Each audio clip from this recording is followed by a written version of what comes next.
Gigglebox!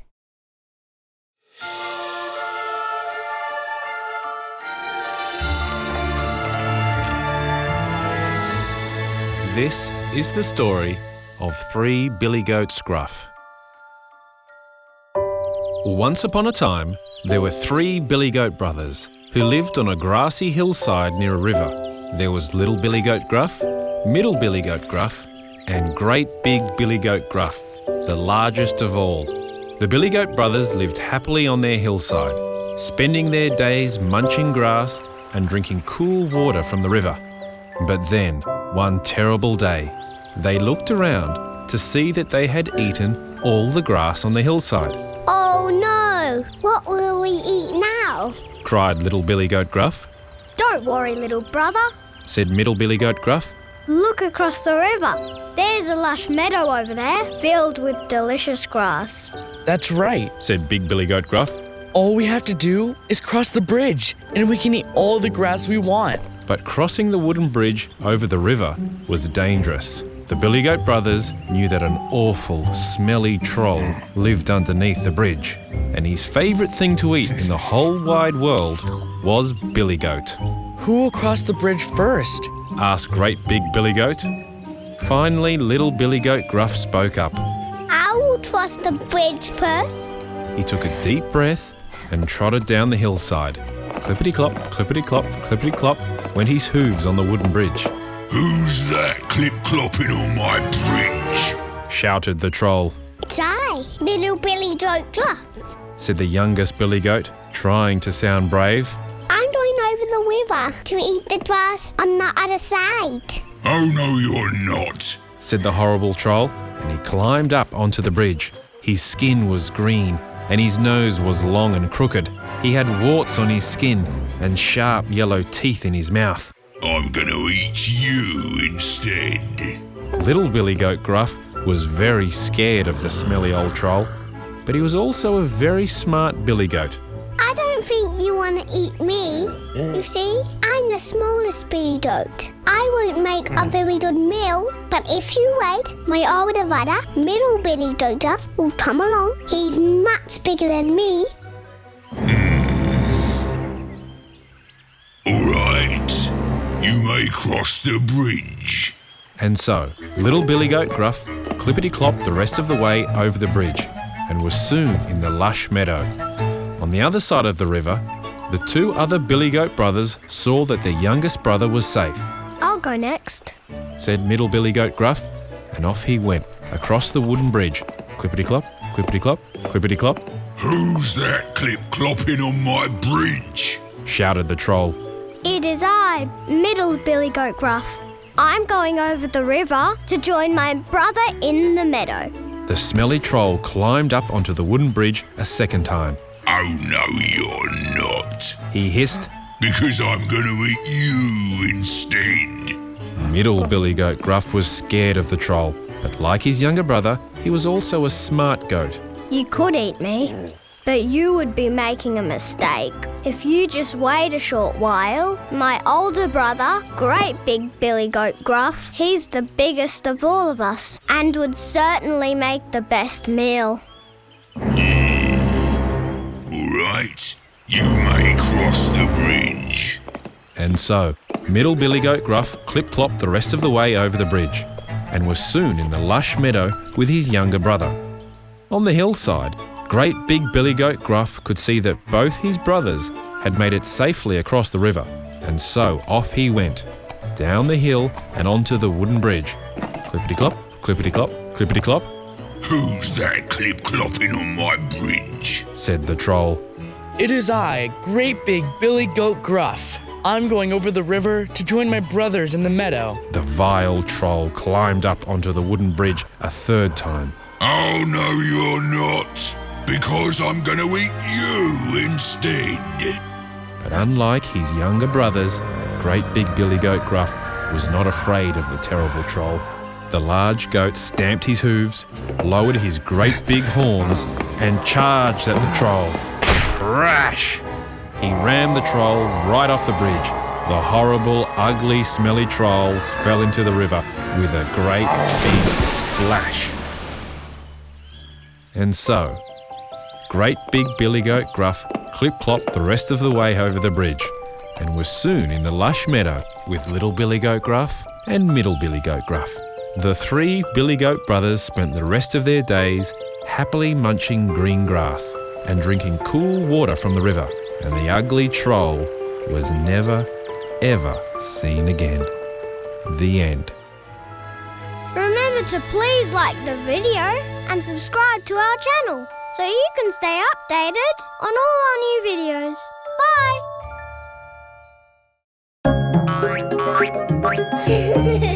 Gigglebox!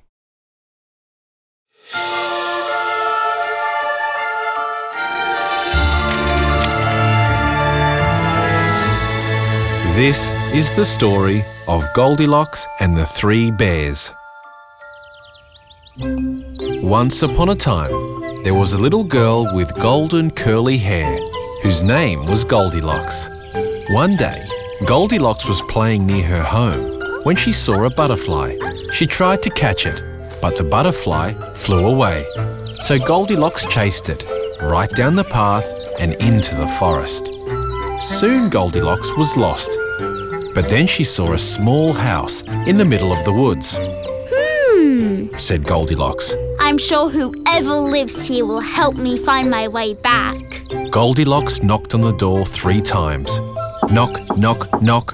And on the third knock, the door swung open. I don't think anyone is home.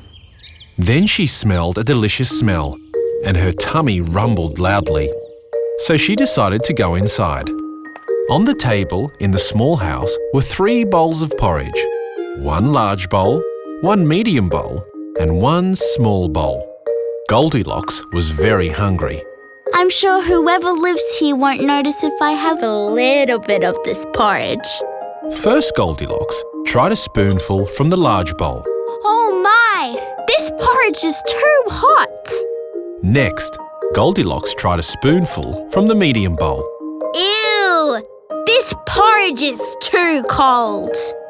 Finally, Goldilocks tried a spoonful from the small bowl. This porridge is just right. The porridge in the small bowl was so delicious that she ate it all up. Goldilocks was very tired, so she went into the living room and found 3 chairs. There was a great big wooden chair, a medium pink chair, and a small blue chair. I'm sure whoever lives here won't mind if I rest for a little while. First, Goldilocks sat in the great big wooden chair. Oh my! This chair is not comfortable at all. Next, Goldilocks sat in the medium pink chair. She sank deep into the cushions. Ugh! This chair is too squishy. Finally, Goldilocks sat in the small blue chair. This chair is just right. Just as she settled into the small chair, crack! It broke into pieces right under her. Uh-oh. Maybe I should just lie down instead. So Goldilocks went upstairs to a bedroom, where she found a great big bed, a medium bed, and a tiny little bed. I'm sure whoever lives here won't mind if I take a short nap. First, she lay in the great big bed. Oh my! This bed is too hard. Next, she lay in the medium bed. This won't do. This bed is too soft. Finally, Goldilocks lay in the smallest bed. It was the perfect size for a young girl. This bed is just right. Goldilocks pulled the blanket over her and soon fell asleep. At the same time, a family of 3 bears came home to their little house in the woods. They were very surprised to see that the front door was already open. It looks like someone has been eating my porridge, said Papa Bear as he looked into his large bowl. It looks like someone has been eating my porridge too, said Mama Bear as she looked into her medium bowl. Someone has definitely been eating my porridge. It's all gone, cried Baby Bear as he looked into his empty small bowl. The 3 bears went into the living room to find out who ate their porridge. I think someone has been sitting in my chair, said Papa Bear I think someone has been sitting in my chair too, said Mama Bear. Someone has definitely been sitting in my chair. Cried Baby Bear. And they broke it to pieces. And so the three bears went upstairs to find out who had been sitting in their chairs. I believe someone has been sleeping in my bed, said Papa Bear. I believe someone has been sleeping in my bed too, said Mama Bear. Someone has definitely been sleeping in my bed. Cried Baby Bear. And she's still here. The three bears roared, and Goldilocks woke up very suddenly at the sight of three angry bears. The little girl jumped up out of her bed and ran down the stairs, through the kitchen and right out the front door. Goldilocks ran and ran until she was out of the woods and all the way home. From that day on, she never ever went back into the forest, and the three bears never ever saw Goldilocks again. The end. Remember to please like the video and subscribe to our channel so you can stay updated on all our new videos. Bye!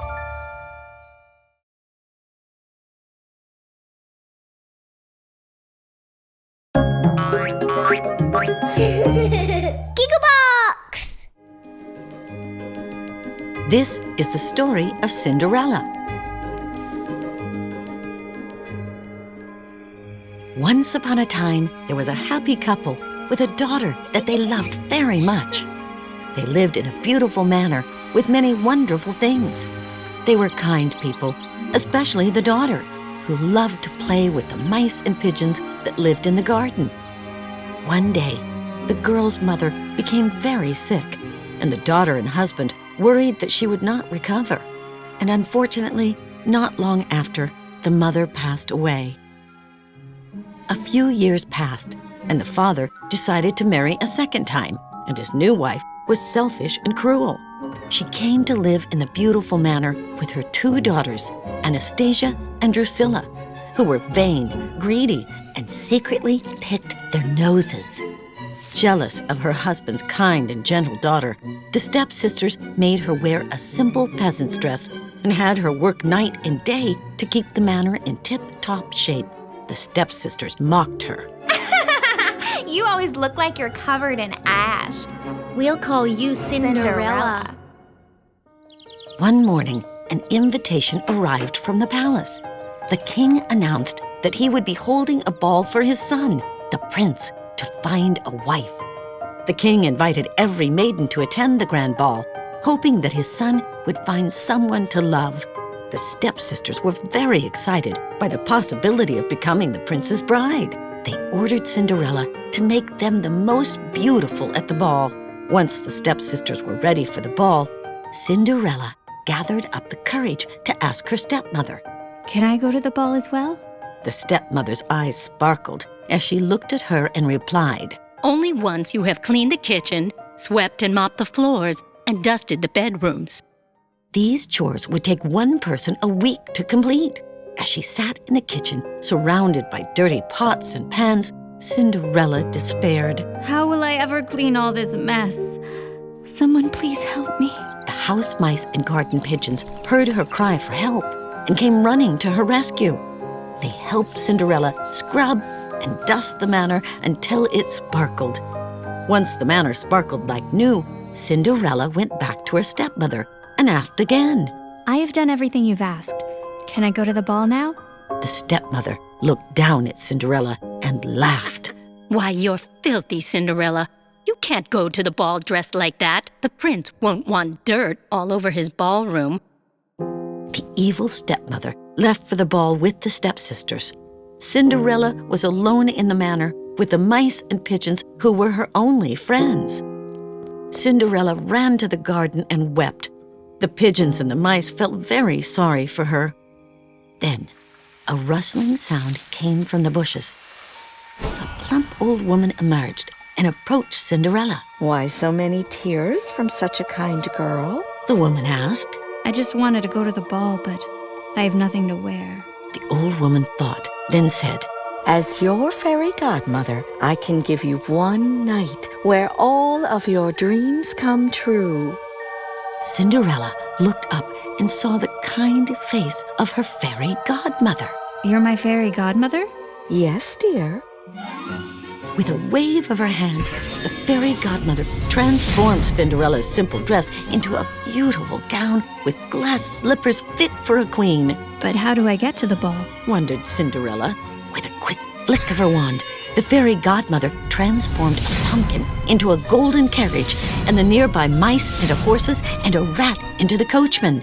Thank you so much. You are now dressed like a queen. And be sure to leave the ball before the final stroke of midnight, for all my spells will disappear. Warned the fairy godmother, Cinderella promised to come home before midnight and left for the ball. Cinderella arrived at the ball, and all the guests wondered who this beautiful princess was. The prince couldn't take his eyes off her, and they danced all night. She was having such a wonderful time with the prince that she completely forgot that midnight was coming. Suddenly, the palace clock began to strike. Bong! Bong! Sorry, I have to go, she cried. Wait, come back! Cried the prince, running after her. In her haste, she lost one of her glass slippers. Desperate to find out who the mystery princess was, the prince declared, "Every girl in the land must try on the slipper. Whoever fits this slipper will be my bride." Girl after girl tried on the slipper, but with no success. Finally, the prince arrived at Cinderella's house. Anastasia and Drusilla rammed their feet into the slipper, but it was clearly the wrong size. "No woman seems to fit the glass slipper," the prince despaired. "Is there no other girl in your house that has yet to try on the slipper?" he asked the stepsisters. They looked at the stepmother nervously. "We only have a kitchen maid. We call her Cinderella," said the stepmother. "Take me to her," ordered the prince. Cinderella was sweeping the kitchen when the prince pulled out the glass slipper and set it in front of Cinderella. Her delicate foot fit perfectly. "This is my princess," announced the prince, lifting Cinderella into the air. All the mice and birds rejoiced at their love. The next morning, the prince married Cinderella, and they lived happily ever after. The end. Thanks for watching Cinderella. Remember to please like the video and subscribe to our channel so you can stay updated on all our new videos. Bye!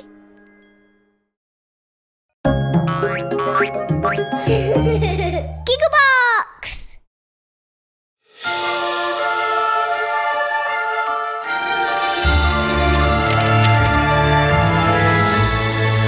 This is the story of Chicken Licken.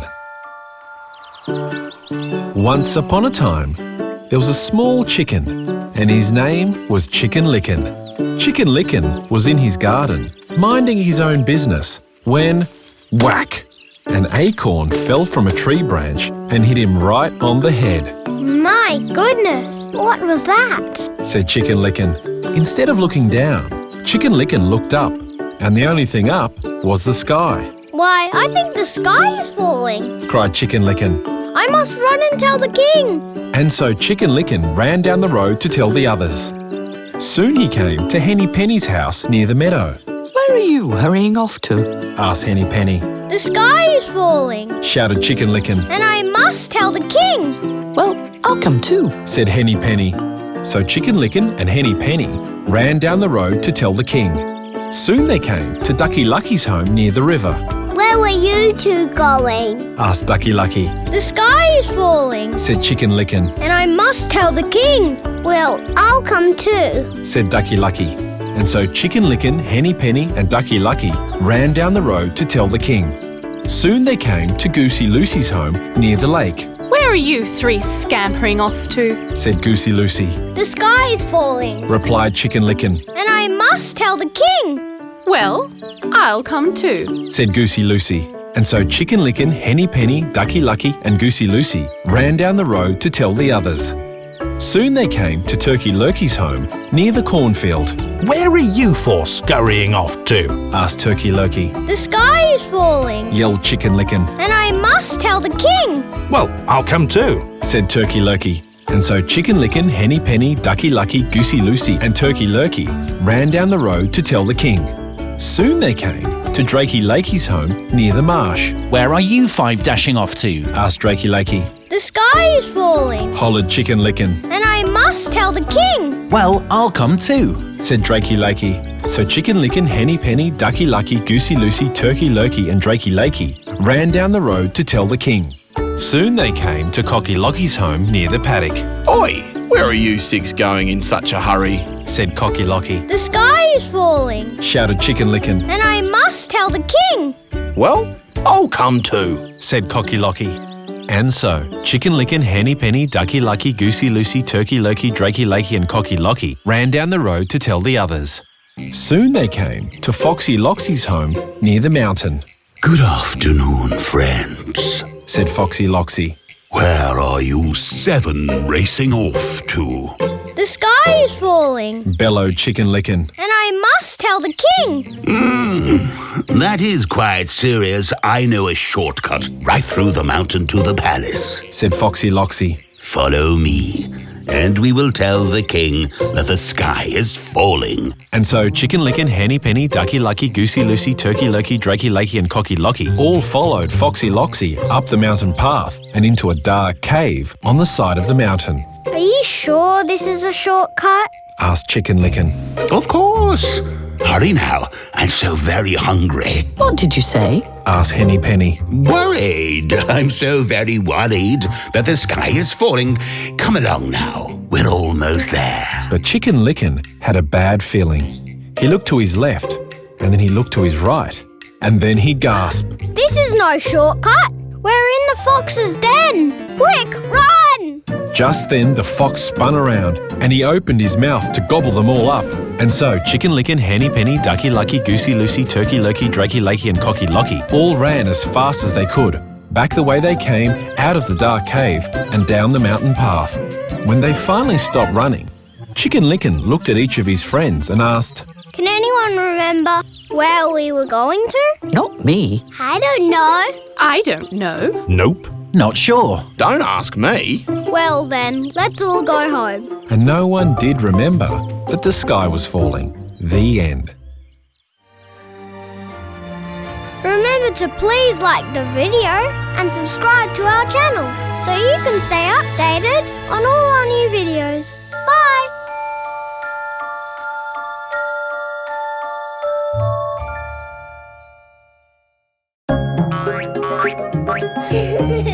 Gigglebox!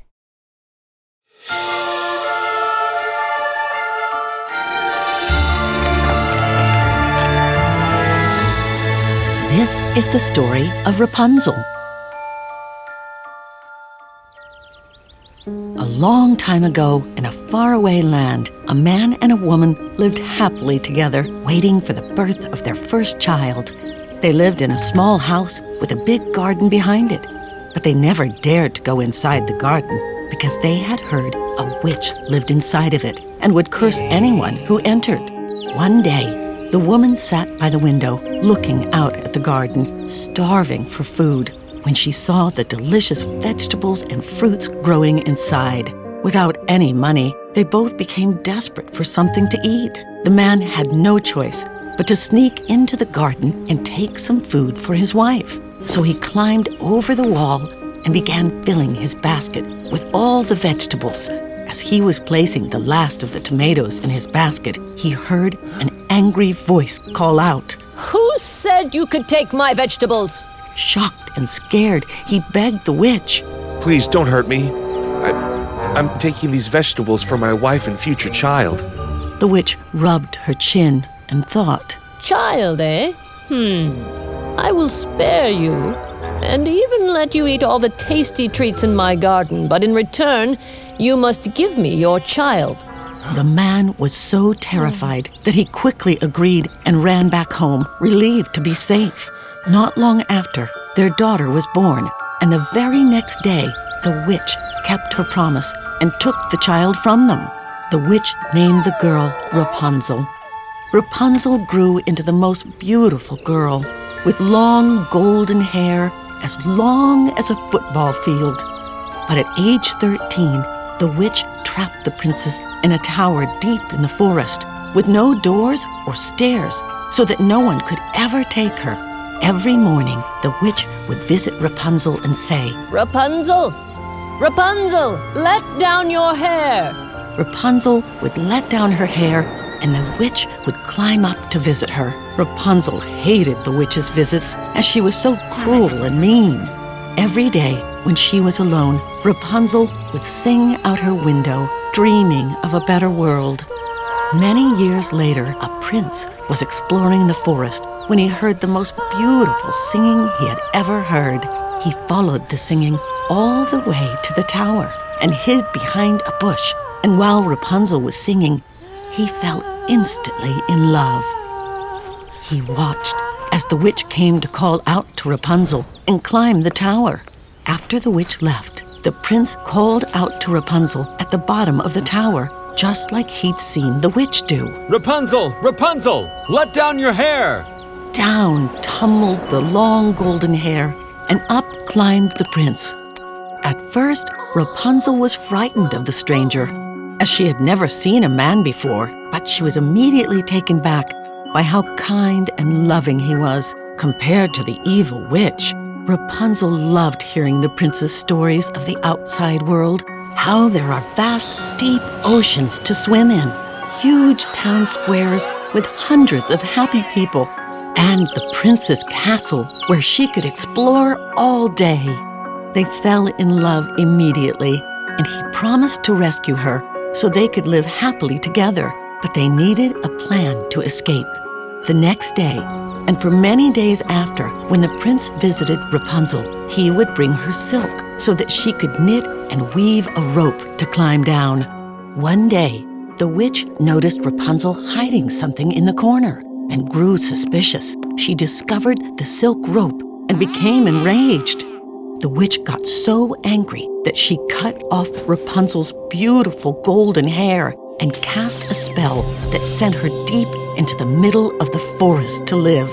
When the prince came later that day, he called out, Rapunzel! Rapunzel, let down your hair! Down came tumbling Rapunzel's long golden hair. When the prince reached the top, the witch cried, Ha! The princess has gone forever, and you will never find her. Shocked, the prince fell, landing in a bush of thorns that scratched his eyes, making him blind. Heartbroken and blind, the prince wandered around the forest for months calling out, Rapunzel! Rapunzel, where are you? He didn't know where he was, and he felt like giving up, until one day he heard the most beautiful singing he'd ever heard.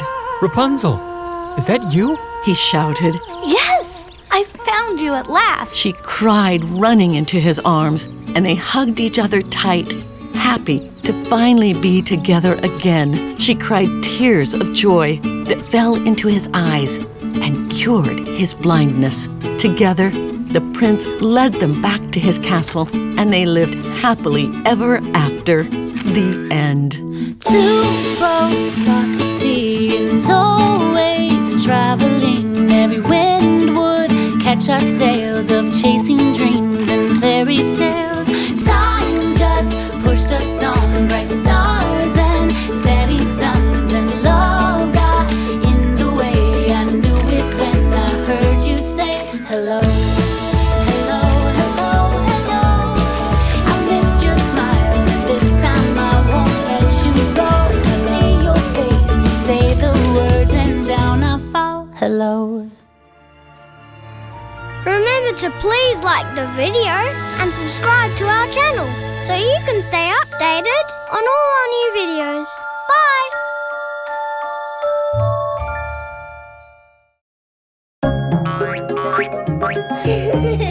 Gigglebox!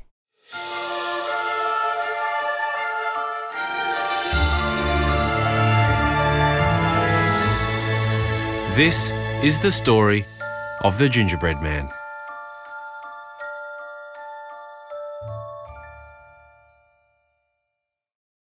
Once upon a time, a little old woman and a little old man lived in a cottage near a river. One morning, the little old woman decided to bake a gingerbread man as a little afternoon treat. As she rolled out the dough, she cut it into the shape of a little man.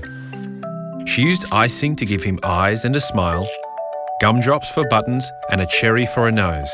She then put him in the oven to bake. A few minutes later, the little old woman checked to see if he was cooked. As soon as she opened the door, the gingerbread man jumped out of the oven and ran through the open kitchen door.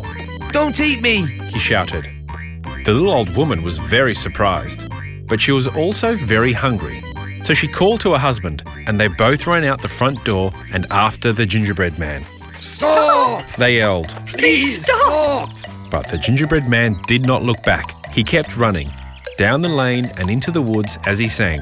"Run, run, as fast as you can. You can't catch me, I'm the gingerbread man." As he entered the woods, the gingerbread man came across a pig. "Stop! I would very much like to eat you." The gingerbread man did not stop. Instead, he ran right past the pig. "I've outrun a little old woman and a little old man, and I can outrun you too. Run, run, as fast as you can. You can't catch me, I'm the gingerbread man." It was not long before the gingerbread man saw a cow grazing at the edge of the woods. Stop, little man. I'm very hungry. But the gingerbread man was just too fast for the cow. "I've outrun a little old woman and a little old man and a big fat pig, and I can outrun you. Run, run, as fast as you can. You can't catch me, I'm the gingerbread man." The cow decided to chase the gingerbread man too, right behind the pig and the little old man and the little old woman. But the gingerbread man was just too fast. A little further on, the gingerbread man came upon a horse. Stop running. I want to eat you. But the gingerbread man did not stop. "I've outrun a little old woman, a little old man, a big fat pig, and a lazy cow, and I'll outrun you too. Run, run, as fast as you can. You can't catch me, I'm the gingerbread man." Of course, the horse did not like being taunted, so he too chased the gingerbread man, behind the cow, the pig, the little old man and the little old woman. But still, the gingerbread man ran even faster. Soon he came to a rushing river. "Oh no! If I get wet, I'll melt. But if I don't, they'll catch me. What do I do?" Just then, a sneaky fox appeared and said, "I can help you across the river. Climb onto my back and I'll swim across." The gingerbread man did not trust the fox. "Do you promise you won't eat me?" "Of course I won't eat you. I just want to help you." The gingerbread man decided that trusting the fox was better than being caught by the horse, the cow, the pig, and the little old man and the little old woman. So he climbed up onto the fox's back, and together they swam across the river. They were about halfway there when the fox said, "I'm getting tired. You should climb up onto my head." So the gingerbread man did. They were about 3/4 of the way there when the fox said, "I'm getting tired again. You should climb onto my nose." So the gingerbread man did. They reached the other side of the river, and before the gingerbread man could climb down, the fox flicked his nose and tossed the gingerbread man high into the air. He opened his mouth as wide as he could and... chomp! Chomp! And that was the end of the gingerbread man. The end.